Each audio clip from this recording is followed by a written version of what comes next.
Welcome, and thank you so much for being here. We really appreciate that you've become a member of Business of Design. And we're going to talk about flat fees today. Specifically, we're going to talk about flat fee contracts. Now, did you know that more than 90% of professional interior designers admit to undercharging regularly on flat fee proposals? 90%. I know, that's crazy, right? Despite the title of the third volume in the series, Win the Flat Fee Game, I know this is not a game. I know it's not a joke. I know it's your livelihood and your profession. It's mine too. The most prevalent methods for calculating a fixed fee or flat fee proposal, according to thousands of practicing professionals just like you and I, nearly always fail the interior designer. How? Well, they fail by not providing enough money or enough time for you to complete the job. And some of you are thinking, oh, that doesn't always happen to me. Okay, maybe like a broken watch or a broken clock, you're right twice a day, and sometimes you get lucky. But in my experience, very infrequently did the amount of money I proposed at the beginning of the project actually turn out to be enough to pay me and my team.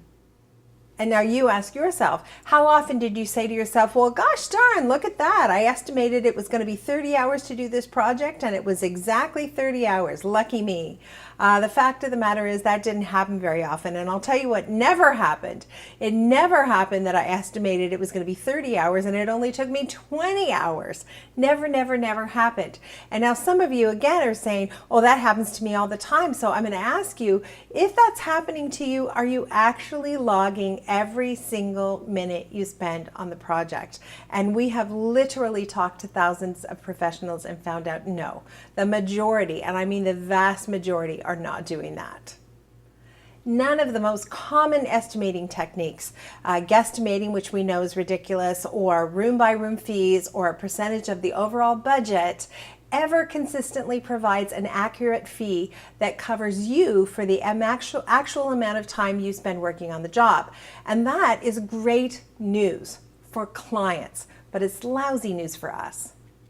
Clients are, in fact, the sole beneficiaries when we miscalculate how much time is required to complete the job. The designer might lose money, but the clients continue to reap the benefits of our dedication, of our commitment, of our talent and our skill. None of this, by the way, is the client's fault. It never is the client's fault.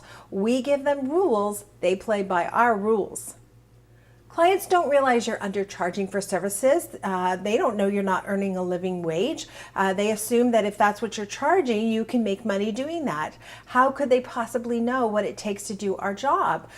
When we offer the client a flat fee proposal, the client pays the fee that we ask for. We set the rules and then the client follows them. So it stands to reason that the client assumes we're making a very good living and enjoying some profitability. Otherwise, wouldn't we be charging more?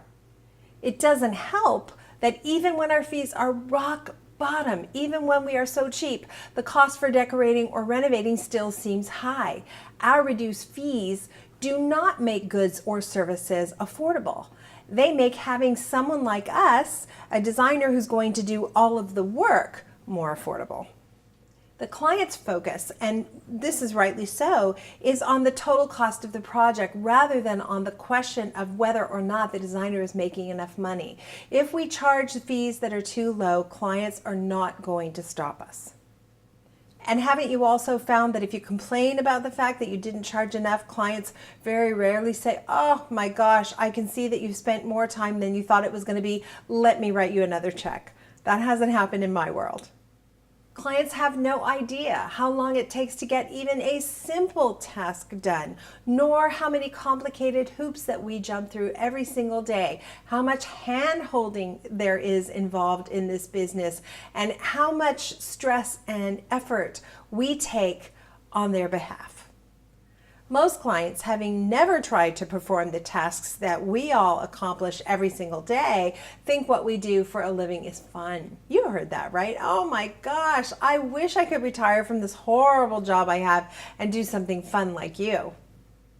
Most days, we grin and bear it, and we just go along with that kind of talk good-naturedly, even though we know it's an unrealistic assessment of what we do. On the wrong day, we might mumble something under our breath about, it's a lot harder than it sounds, but honestly, we sound bitter and nobody wants to listen.